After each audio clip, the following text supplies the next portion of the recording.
Good evening, friends.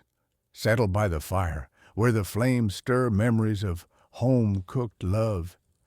Hear the soft crackle like the rustle of an old cookbook's pages whispering the past. Tonight, I'll share Ellen's story, a woman who found a recipe, not just ink and paper, but a taste of her youth, her family, and warmth she nearly left behind. Ellen was 61. She returned to her hometown in Iowa to clear out her grandmother's house after her passing. The house stood by a wheat field, old, with a creaking screen door and a porch dusted with pollen. Inside, it smelled of apples, warm bread, and her childhood, a scent she hadn't known for years. Ellen hadn't been here in 30 years. She wandered through rooms rich with the past, the dining room where her grandmother served supper, the parlor with a lumpy sofa.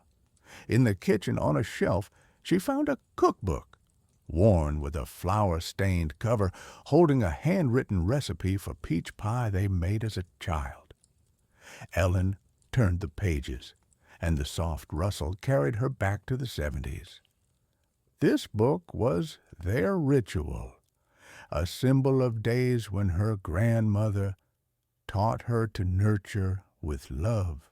In the 70s, when Ellen was 9, she spent summers in her grandmother's kitchen.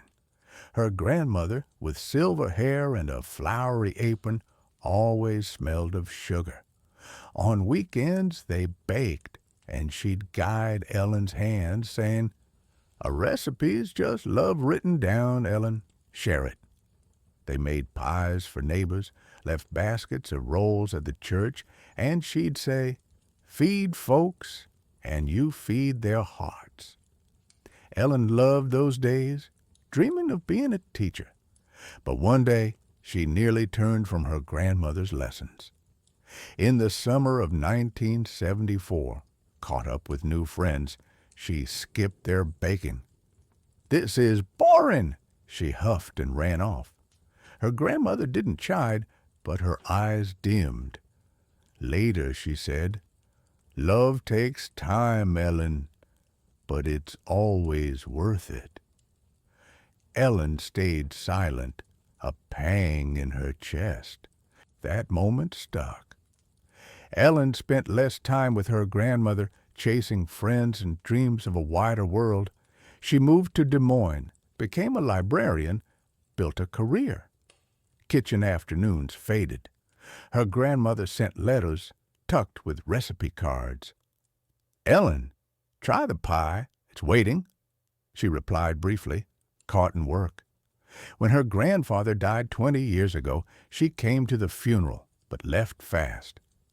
Her grandmother passed last winter, and Ellen missed her goodbye. A library event took priority. Now in the kitchen, she felt an ache.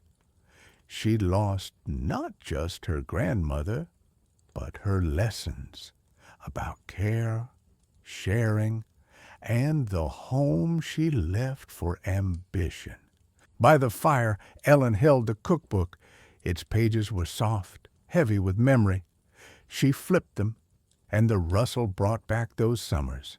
Ellen was 9 again. She saw her grandmother, her sugary apron, their laughter as the pie baked. But behind that was her regret. She'd forgotten her while chasing dreams. On the shelf, she found a tin.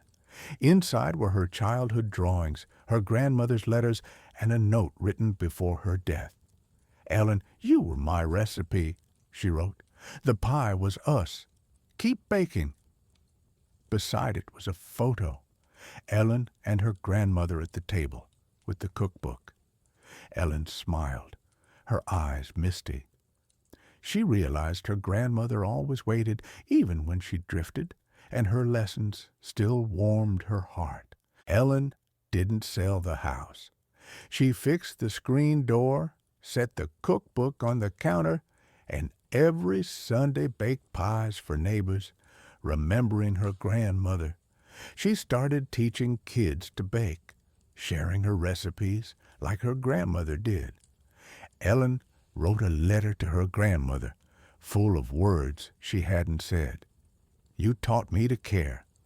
It went into the tin beside the photo, her vow. We sometimes lose the recipe, but we can always stir it up again. What will you share today? Thank you for joining us by the fire.